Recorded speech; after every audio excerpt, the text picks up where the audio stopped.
telah pun keluar larangan daripada menjemput Wahabi. Deklarasi Ipoh ni dah menyatakan bahawa Wahabi, Syiah, Khawarij, ISIS dan sebagainya itu terkeluar daripada ahli sunnah wal jamaah. Maka bila ditanya boleh tak ikut, tak boleh lah tuan-tuan.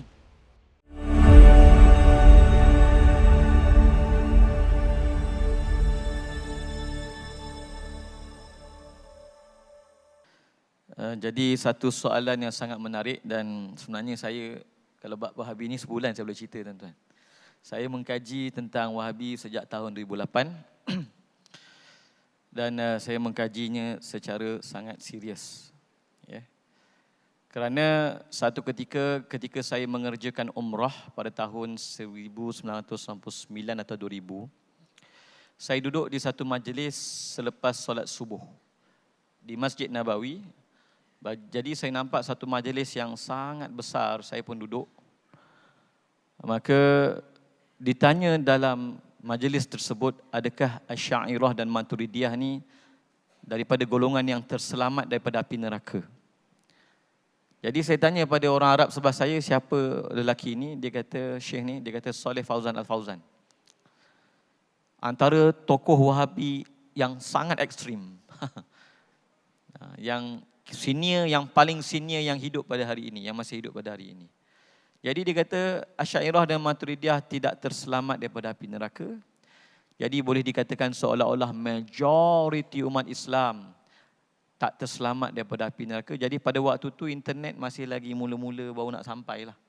Saya ingat saya mula kenal internet 1997 dekat Kelang, Kolej Islam Kelang. Kemudian saya pergi ke Jordan, masa tu masih bawah ada sikit-sikit. Jadi saya duduk dalam majlis tu, saya kata subhanallah. Kalau majoriti umat Islam dikafirkan dan dinerakakan secara terang benderang dalam Masjid Nabawi, ini pasti akan jadi fitnah dalam umat Islam yang besar. Maka sejak hari itu saya memang mengkaji, bahkan sebelum itu lagi ada kisah-kisah yang lain.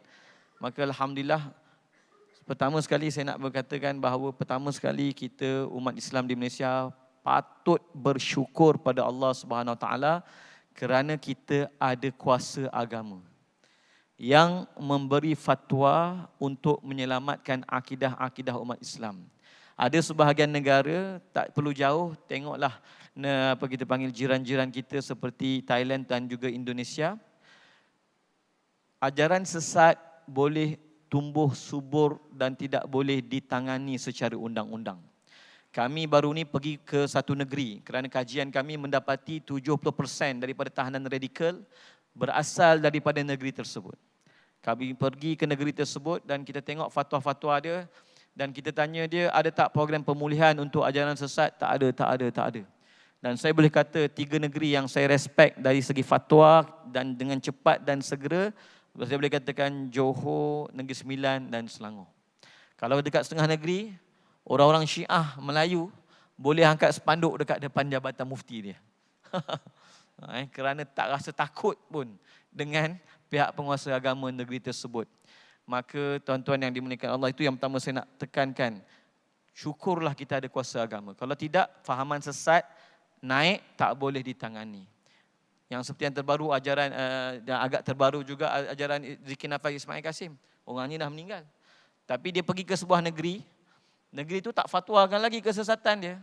Jadi satu orang datuk ni tak kenal lagi, bagi dia madrasah pondok ayah dia kepada Ismail Kasim. Akhirnya baru dia tahu rupanya telah difatwakan sesat di banyak negeri, tapi negeri itu tak fatwa sesat. Oleh kerana negeri itu tak fatwa sesat, maka dia tak ada kuasa nak menghalau kumpulan tersebut daripada pondok yang telah diserahkan kepadanya. Jadi pertama syukur. Dan kita alhamdulillah di Negeri Sembilan ni, bab Wahabi, Salafi, Wahabi ni tak perlu risau. Fatwa dah keluar tahun 2015, diwartakan pada tahun 2022. Walhamdulillah. Dan sebenarnya kita bukanlah satu-satunya. Saya dihimpunkan di sini fatwa-fatwa berkenaan dengan Wahabi di Malaysia. Sebenarnya fatwa paling awal ulama-ulama tok-tok guru kita dulu. Syekh Osman Jalaluddin Penanti, pengarang kitab Senjata Syariat. Banyak ulama-ulama kita yang telah mengeluarkan fatwa terhadap Wahabi. Cuma kalau mengikut kajian saya, yang paling awal fatwa adalah di wilayah Persekutuan tahun 1993. telah pun keluar larangan daripada menjemput Wahabi ke stesen-stesen radio kerana mereka di mana sahaja mereka pergi mereka akan menimbulkan perpecahan, perbalahan dan pertelingkahan. Ini juga yang dihadapi oleh negeri Selangor dulu. Bila golongan ini mengajar di masjid, kemudian menguasai surau, tak buat pemilihan jawatankuasa, main waris-waris macam tu, tapi mengajar akhirnya satu orang kena tangkap dekat dengan Bukit Antarabangsa. Tokoh mereka kena tangkap. Dekat sini pun tokohnya pernah kena tangkap. Jadi alhamdulillah kita ada kuasa agama tersebut. Kalau Pulau Pinang, mereka pada tahun 2003 telah pun mengeluarkan pengharaman buku-buku Encik Rasul Dahri. Tokoh besar, bukan besar sangatlah. Tokoh Wahabi daripada Singapura yang datang memporak-perandakan Malaysia ni. Jadi dia kata bulu babi tak najis, kulit babi kalau buat songkok boleh buat apa? Boleh buat sejadah. Sebab bagi mereka mana-mana kulit kalau sama buat suci. Termasuk kulit babi dan anjing. Sebahagian mereka yang ekstrim. Sebab mereka ambil dalil zahir hadis yang mana kalau mana-mana kulit yang disertu atau disamak maka ia menjadi suci. Padahal ulama kata hadis itu ditaksiskan oleh nas-nas berkenaan dengan kenajisan anjing dan babi. Kemudian negeri yang pertama mewartakan, kalau Pulau Pinang dia haramkan buku, haramkan pembinaan, kemudian Johor ada Jawatankuasa Pemantauan Akidah 2007 telah menjelaskan isu-isu Wahabi. 2008 mereka keluarkan satu kitab risalah bertajuk Talqin dan 100 kitab menolak Wahabi. Dan negeri yang pertama sekali mewartakan pengharaman dakwah Wahabi adalah negeri Perak. Tahun 2012. Kemudian pada tahun 2016 mereka tubuhkan satu jawatan panel-panel ustaz untuk membuat penerangan. Tapi entah macam mana tak berlaku. Akhirnya kami baru dilantik sebagai fellow Ahli Sunnah wal Jamaah Perak dan akan terlibat dalam memberi penerangan tentang Wahabi. Baru ni deklarasi Ipoh. Tahun 2023. Dulu Negeri Sembilan pun ada keluarkan Liturgi Akidah. Pun deklarasi Ipoh ni dah menyatakan bahawa Wahabi, Syiah, Khawarij, ISIS dan sebagainya itu terkeluar daripada Ahli Sunnah wal Jamaah. Maka bila ditanya boleh tak ikut, tak bolehlah tuan-tuan. Kerana ia bukan mazhab muktabar. Bahkan ia mazhab pecah belah.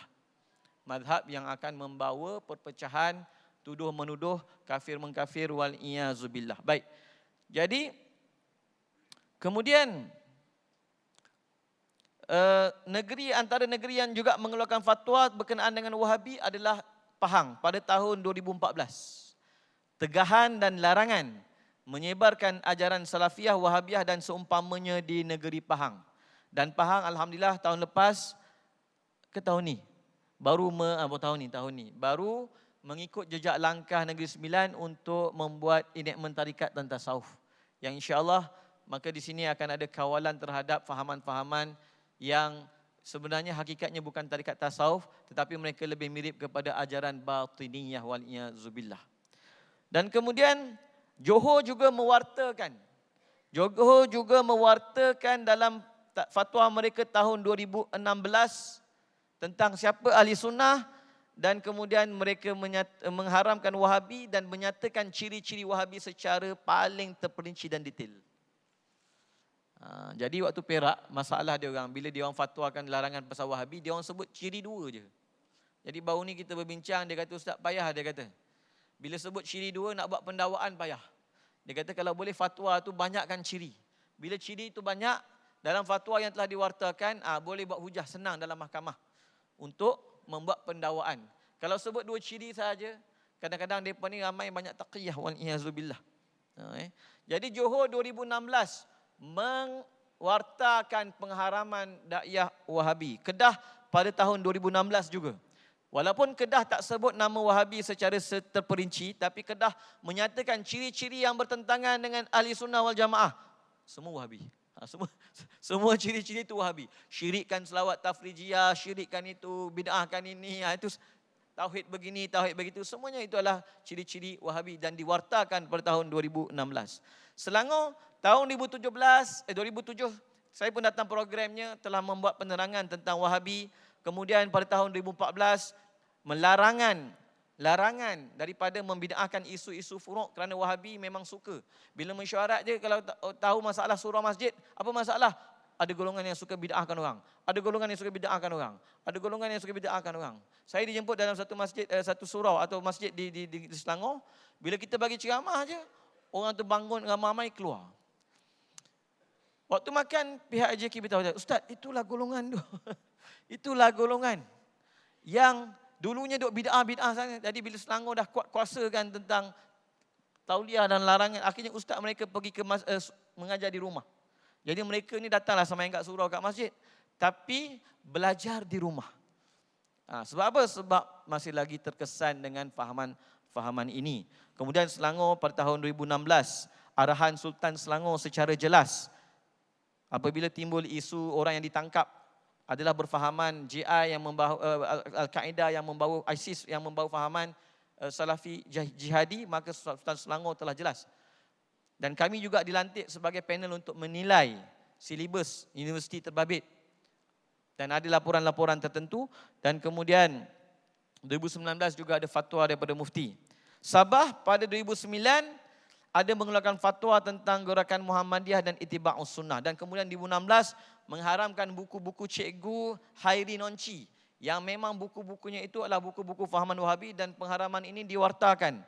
Kemudian tahun 2017 pewartaan pengharaman aliran dakwah Wahabiyah, dan 2017 juga menghalang pembid'ahan. Kalau Melaka tahun 2021, ucapan Mufti Melaka dan juga Menteri Besar Melaka menyebut Wahabi dilarang dan bukan daripada ahli sunnah wal jamaah. Kalau JAKIM lagilah banyak. JAKIM yang saya nak baca tuan-tuan, laporan yang disebut pada tahun 2014, saya tutup dengan inilah Ustaz. No? Keputusan Muzakarah Jawatankuasa Fatwa Majlis Kebangsaan bagi Hal Ehwal Agama Islam kali ke-106 yang bersidang pada 21 hingga 22 Oktober 2014 membincangkan ancaman aliran bukan ahli sunnah wal jamaah terhadap perpaduan umat Islam di Malaysia. Maka disebut, berdasarkan penyelidikan tersebut, Muzakarah mendapati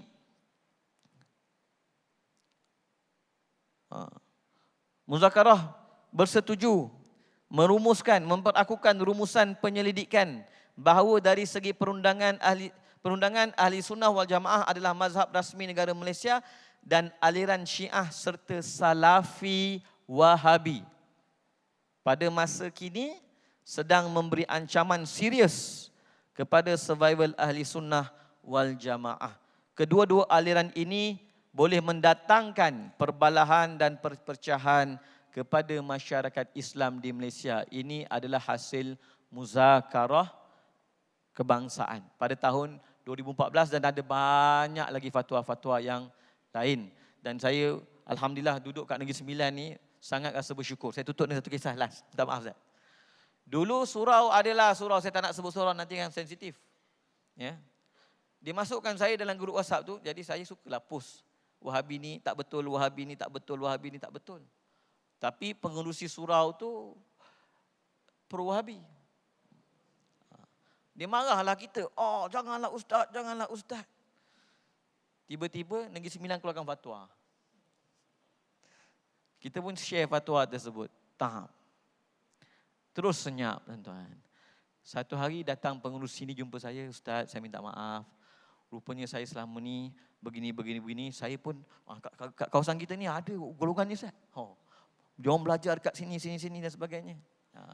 Akhirnya, jadi siapa saya nak kata, fatwa Jabatan Mufti sangat menyelamatkan masyarakat.